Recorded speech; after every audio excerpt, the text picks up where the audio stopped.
വരികൾക്കും ആ ട്യൂണിനുമുള്ള ഉത്തരവാദിത്തം ചന്ദ്രുവേട്ടനാണ്. ചന്ദ്രുവേട്ടനാണ് അതിന്റെ ഓദർ. ചന്ദ്രുവേട്ടൻ ഏത് കാലഘട്ടത്തിൽ എഴുതിയെന്ന് ചന്ദ്രുവേട്ടന് കറക്റ്റ് പറയാൻ പറ്റും. അങ്ങനെയുള്ള ഒരു പാട്ടിനെ എന്തുകൊണ്ട് നാടൻപാട്ടായി മാറിയത്? അതെന്താ വെച്ചാൽ വിഷ്ണുവിനെ പോലെയുള്ള, എന്നെ പോലെയുള്ള, അല്ലെങ്കിൽ നമ്മുടെ ചാനൽ കാണുന്ന ബാക്കി എല്ലാവരെയും പോലുള്ള ആളുകൾ ആ പാട്ട് ആ സമൂഹം ഏറ്റെടുക്കുമ്പോൾ അത് നാടൻപാട്ടായി പരിണമിച്ചു പോവുകയാണ് ചെയ്യുന്നത്. മനസ്സിലായി? ഇതാണ് വരമൊഴി പാട്ടുകളെ നാടൻ പാട്ടുകളെ അംഗീകരിക്കാനുള്ള ഒരു നിയമം, ഫോക്ലോറിലൊരു നിയമമാണിത്. എത്ര പേര് അംഗീകരിക്കില്ല എന്നുള്ളത് എന്റെ വിഷയമല്ല, ഇതാണ് നിയമം. മനസ്സിലായ? അപ്പൊ അർബൻ ഫോക്ലോർ എന്ന് പറയുന്ന കുറെ ഫോക്ലോർ നമുക്ക് പുറത്ത് പഠിക്കാനുണ്ട്.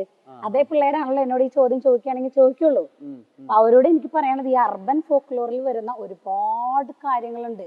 അതിൽ വരുന്നതാണ് പുതിയതായിട്ട് എഴുതുന്ന ഈ അർബൻ വേർഡ്സ് ഉപയോഗിച്ച് എഴുതുന്ന പാട്ടുകളെല്ലാം തന്നെ അങ്ങനെ വരുന്നതാണ്. ആപ്ലിക്കേഷൻ ഓഫ് ഫോക്ലോർ എന്ന് പറഞ്ഞിട്ടൊരു മേഖല നമുക്ക് പഠിക്കാനുണ്ട്. Application of folklore means what? ഇന്നിപ്പോ സിനിമ എടുക്ക്, ഒരു ഘോഷയാത്ര എടുക്ക്, എന്തിനധികം പറയുന്നു? ഇപ്പൊ നമ്മുടെ ചാനലിന്റെ ഒരു ഇൻട്രൊഡക്ഷൻ മ്യൂസിക് വിടാന്നുണ്ടെങ്കിൽ ഫസ്റ്റ് നിങ്ങൾ തിരയ നാടൻ വാക്കുകളായിരിക്കും അല്ലേ? പെട്ടെന്ന് കമ്മ്യൂണിക്കേറ്റ് ചെയ്യാനും ആളുകളുടെ സ്ഥിരകളിലേക്ക് ഉൾക്കൊള്ളാനും കഴിയുന്നത് നാടൻ എന്ന വാക്കിനാണ്. നാടൻ എന്ന വാക്കിന് ദിവസവും പ്രസക്തി കൂടി വരികയാണ്.